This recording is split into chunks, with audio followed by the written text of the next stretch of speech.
children. My oldest 14, Brianna. Brooke is 11.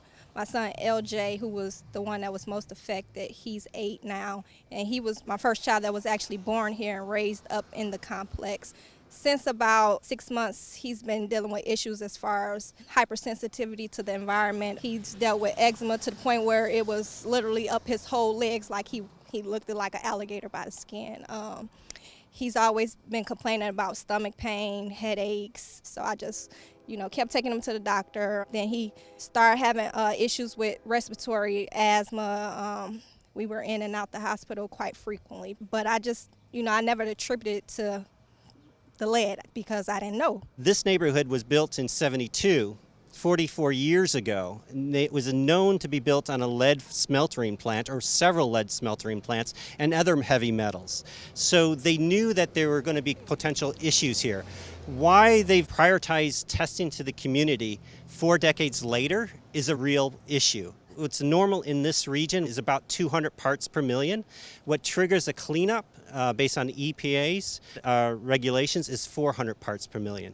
And what we're seeing is as high as 91,000 parts per million at the 2-foot level. And they just haven't seen levels this high anywhere in the country. I was downstate at the time in Indianapolis concerning some legislative matters and everything. And then I've got a call indicating that the residents here got letters from the mayor saying that they've got anywhere between 30 and 90 days to vacate the premises to leave because of the dangerousness of the lead and arsenic within the dirt area of the property, and they had to move. EPA right now is designing a plan, by the way, of how to go in some of these homes and clean furniture, countertop, tell you if you need to throw these clothes out, this couch out, that kind of thing.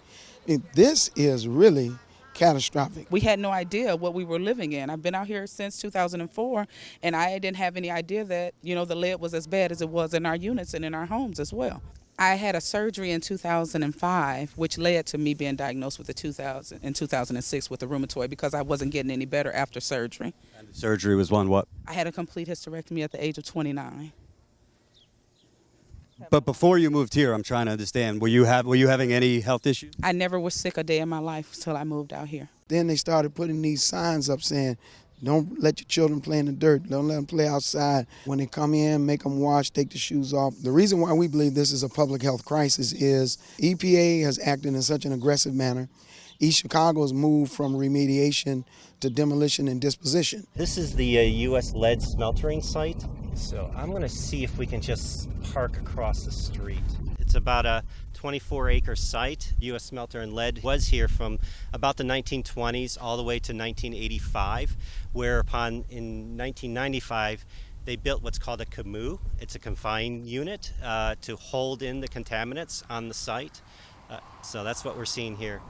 Okay, so this is a mound of dirt to hold in the contaminants. Yeah, so there's a liner and everything to hold it in. What they determined was that this was a great risk to the environment and also to the neighborhood. So what they needed to do was build this CAMU facility unit. What year was that? This was built in 1995. So what you're saying is that what ought to be at West Calumet is a giant mound like this, and instead they have 1,000 people living there. Well, what I'm saying is that 21 years ago, 1995, they built this facility because they understood the risks to the community and the environment.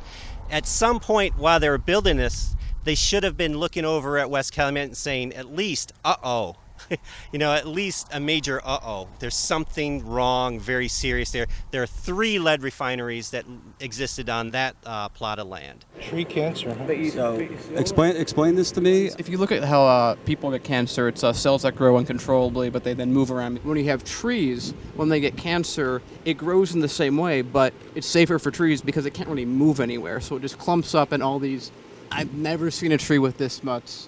I mean, just look at it. For like kids, I was trained in lead remediation, and we were always told that if you take a penny, take the eye of Lincoln, that much lead, that can cause permanent damage in an infant. It gets less impactful as someone gets older, but basically all it does is the lead confuses the body when it's building the brain and other neural structures, and basically causes dead-end areas that usually have free-flowing activity. Calcium should be there, whatever else it may be. But lead replaces it, and when lead replaces it, it can cause horrible neurological diseases. And so if you have people living in an area that has lead, they're not going to be at the same capacity because of the debilitative factors that lead causes. In English, this tree got all sorts of cancer because it's on top of a lead factory underneath. So if a tree looks like this and kids are playing over there on the same grass, over the same lead, who the hell knows? This was probably something I worked on. I would find. The families that's been living here for a while, kids and the adults themselves are beginning various illnesses. And some of them I've talked to that went to the hospital, local doctors, and the doctors didn't seem to know what the problem was. When they ripped up the tub, I was looking to see if there was a floor under there. There's nothing under the bathtub. It's just like dirt. So I was wondering if they're treating the dirt outside and saying that it's contaminated. I'm wondering if my house is contaminated by the lead also.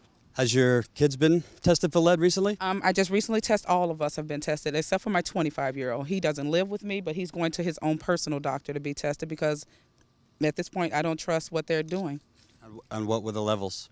We haven't got the results back yet. They told me it would take 3 weeks. I think that we have to use this moment to mobilize and organize these communities, educate them, and equip them. How do you fight environmental injustice? How do you fight for your human rights? How do you fight for your civil rights?